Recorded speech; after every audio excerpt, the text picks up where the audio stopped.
Estamos a principios de 2021. Joe Biden acaba de jurar el cargo como presidente de Estados Unidos, pero el aire sigue como cargado, ¿no? Sí, muy cargado. Venimos de unas elecciones súper tensas y, claro, del asalto al Capitolio del 6 de enero, que fue, bueno, impactante. Totalmente.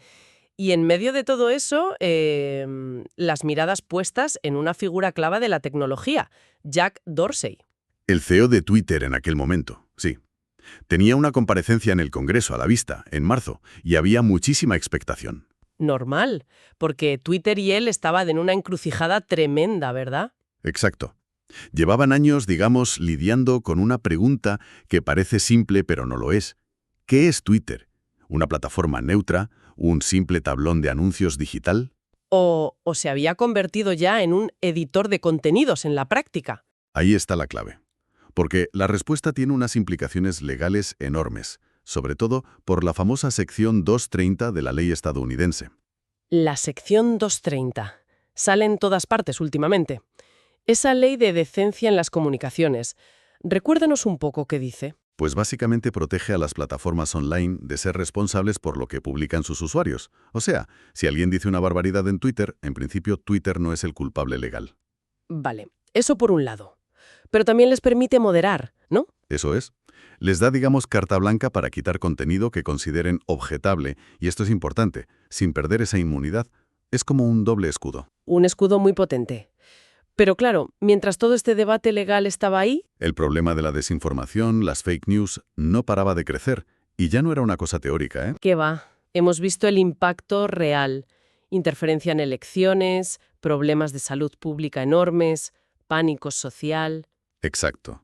Y la presión política sobre Twitter y las otras grandes tecnológicas era, bueno, brutal. Y venía de los dos lados, republicanos y demócratas. Nuestro análisis de hoy se basa en un estudio de caso que mira justo a ese periodo, a los desafíos de Twitter y Dorsey, antes de esa comparecencia de marzo de 2021.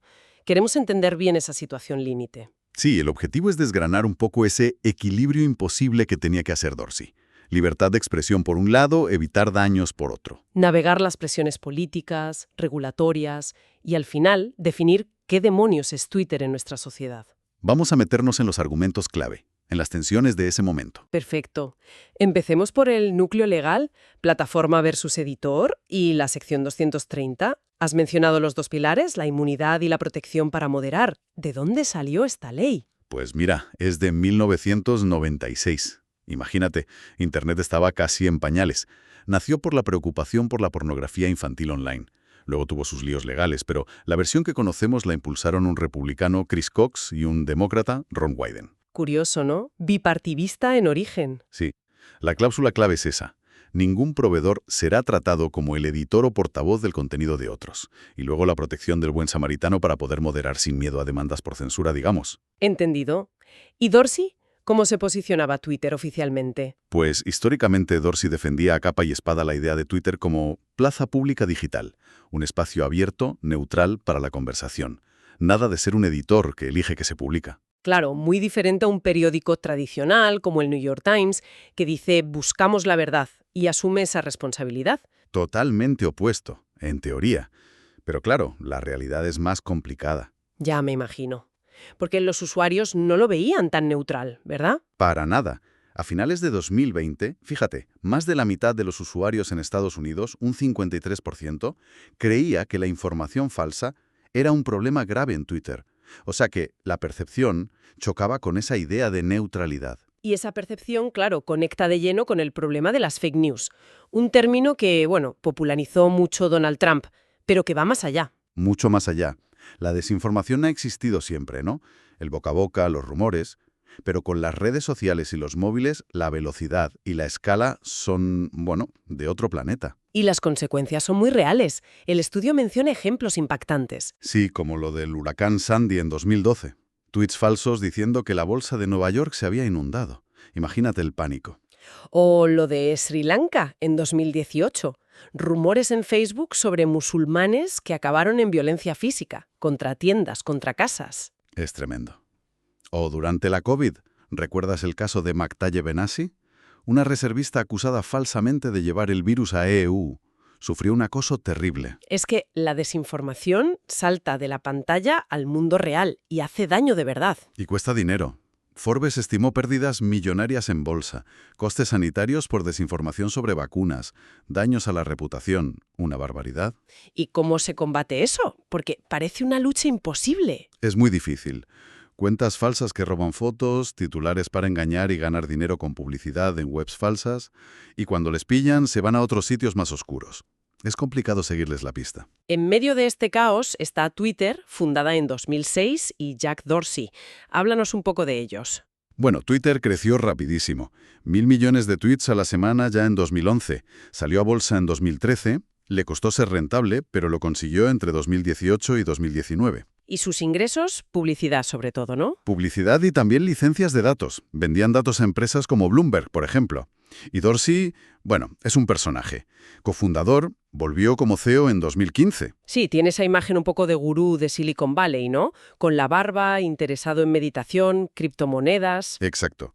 Y además era CEO de 2 empresas a la vez, Twitter y Square. Eso y algunas ideas suyas, como la de irse a vivir a África, le trajeron críticas fuertes. Sí, recuerdo que hubo inversores que pidieron su cabeza, como Paul Singer.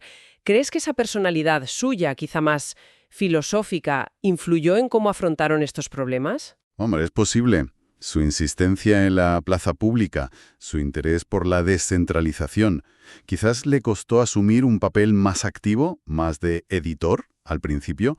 A lo mejor pensaba que la red se arreglaría sola. Pero la realidad se impuso, sobre todo con las elecciones de 2016. Totalmente. Ahí saltaron todas las alarmas. La victoria de Trump, que nadie esperaba, y luego todo lo que salió de la interferencia rusa. Fue un punto de inflexión, ¿verdad? Sin duda. Estudios demostraron que millones de tweets con noticias falsas o súper sesgadas se habían movido muchísimo. En Facebook, las fake news tuvieron más interacción que las noticias de medios serios juntas. Y los ejemplos eran tremendos. Que si el Papa apoyaba a Trump, que si Clinton vendía armas a ISIS. Una locura. Y la campaña rusa, usando trolls, gente real pagada para intoxicar y bots, programas automáticos. Fue un escándalo. Twitter tuvo que reconocerlo y borrar miles y miles de cuentas rusas. Y eso llevó a Dorsey al Senado en 2018 a dar explicaciones. Sí, ahí tuvo que admitir que no se esperaban esa escala de abuso, de acoso, de desinformación organizada. Volvió a usar la metáfora de la plaza pública, pero dijo que asumía la responsabilidad de arreglarlo. Aunque matizó que no podían solos y que eran unos pocos malos con mucho impacto. Exacto. Y justo por esas fechas surgieron los principios de Santa Clara, de organizaciones como la FF y la ACLU, pidiendo más transparencia a las plataformas sobre cómo moderaban. Twitter dijo que los apoyaba. Y de hecho empezaron a hacer cambios, ¿no? Entre 2017 y 2020. Sí. Mejoraron la verificación de identidad, empezaron a aprobar etiquetas para la desinformación, cambiaron reglas contra bots, quitaron redes de cuentas falsas de varios gobiernos. Venezuela, Irán, China, varios países. Sí. Empezaron a usar Machine Learning para detectar abuso, rediseñaron cosas para organizar tweets por temas, no solo por quien los publica. Dorsey incluso habló en una charla TED de quitarle importancia al número de seguidores. Y luego medidas específicas para las elecciones de 2020 y para la COVID. Claro. Etiquetas especiales, herramientas contra desinformación electoral, eliminar bulos sobre la pandemia, dar visibilidad a fuentes oficiales. Y el momento clave. Etiquetar tweets de Trump por primera vez en mayo de 2020. Eso fue un antes y un después. Señal de que la neutralidad total ya no se sostenía. Incluso eliminaron un vídeo suyo sobre la inmunidad de los niños al COVID en agosto. Pero aún así, las críticas seguían. La FF les dio solo 3 estrellas de 6 en transparencia en 2019. Es que era complicado, parecía que siempre iban por detrás o que las medidas no eran suficientes. La sensación era de que el problema les superaba un poco. Y llegamos a la olla a presión. Las elecciones de 2020. La gente estaba muy preocupada por las fake news, más que por otros temas. Sí, según las encuestas era la principal preocupación. Y el debate sobre la sección 230 estaba al rojo vivo. El jefe de la FCC, Ajit Pai, quería limitarla. La ACLU y otros la defendían a muerte. Y en ese ambiente, Dorsey vuelve al Congreso en octubre de 2020, justo antes de las elecciones. Y ahí le llovieron palos por todos lados. Los republicanos, como Ted Cruz, acusándole de censurar a los conservadores. Recuerdo la frase de Cruz. ¿Quién diablos le eligió usted? por haber bloqueado una historia sobre el hijo de Biden, Hunter Biden. Tremendo. Y los demócratas, al revés, acusándole de no hacer bastante contra el contenido dañino y de ser blando con los conservadores por miedo a que les regularan más. O sea, la cuadratura del círculo. Total. Dorsey intentaba defenderse hablando de transparencia, de sus políticas contra la manipulación por la salud pública, la integridad electoral. Definió el contenido objetable como el que limita la expresión de otros. Buscaba un equilibrio. Pero la cosa se complicó todavía más después de las elecciones. Biden gana, Trump no lo reconoce, denuncia fraude sin pruebas. Que ninguna investigación seria confirmó, ojo. Claro, y usaba Twitter como su principal altavoz para todo esto. Un investigador dijo que lo usó para difundir propaganda y manipular la opinión pública. Y la culminación fue el asalto al Capitolio el 6 de enero. Un momento terrible. Terrible. Y que puso a Twitter en una situación imposible, imagino. Totalmente. Dorsey tuvo que volver a comparecer en noviembre de 2020. Y otra vez la misma historia. Debate sobre la sección 230, acusaciones de censura. Los demócratas reprochándole haber permitido a Trump difundir falsedades viciosas. Y Dorsey seguía como, con cautela. Admitía que definir la desinformación era difícil, que su criterio era evitar el daño severo, que las políticas eran documentos vivos, o sea que cambiaban.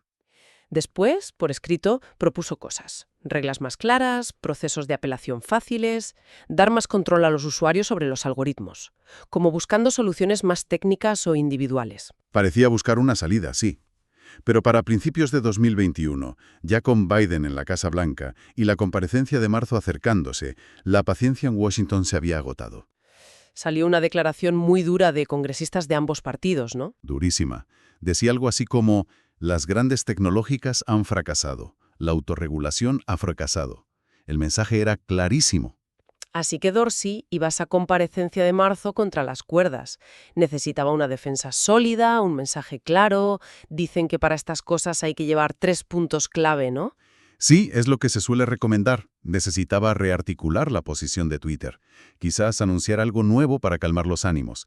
La presión era máxima, vamos. Es que la situación resume perfectamente esa tensión brutal de las plataformas, ¿no? Tienen un poder enorme, se llaman a sí mismas plazas públicas. Pero gestionar esa plaza a escala global, moderar conversaciones de millones de personas, equilibrar libertad y seguridad, es increíblemente complejo. Y vimos que Twitter sí actuó. Etiquetó cientos de miles de tweets en las elecciones de 2020, pero cada paso era polémico. Exacto. El debate sobre si eran plataforma neutral o editor encubierto y sobre qué hacer con la sección 230 estaba más vivo que nunca. Y Dorsey tenía que enfrentarse a un Congreso muy, muy escéptico. Y la pregunta de fondo sigue ahí, ¿verdad? Aunque Dorsey ya no esté, aunque Twitter ahora sea X. Sigue totalmente vigente, sí. Es una pregunta fundamental para entender nuestro tiempo. ¿Cuál dirías tú que es esa pregunta clave que nos deja este análisis? Pues quizás esta. Más allá de cómo se llamen legalmente, plataforma o editor, cuando una empresa invierte tantísimo dinero y tecnología en decidir qué vemos, qué no vemos, qué se amplifica, qué se etiqueta, qué se borra, no está en la práctica ejerciendo un poder editorial tremendo. Tenga el nombre que tenga. La libertad de expresión, para cómo nos informamos, para la democracia misma en esta era digital. Es la gran cuestión sobre el poder en el siglo XXI. Y todavía estamos buscando respuestas.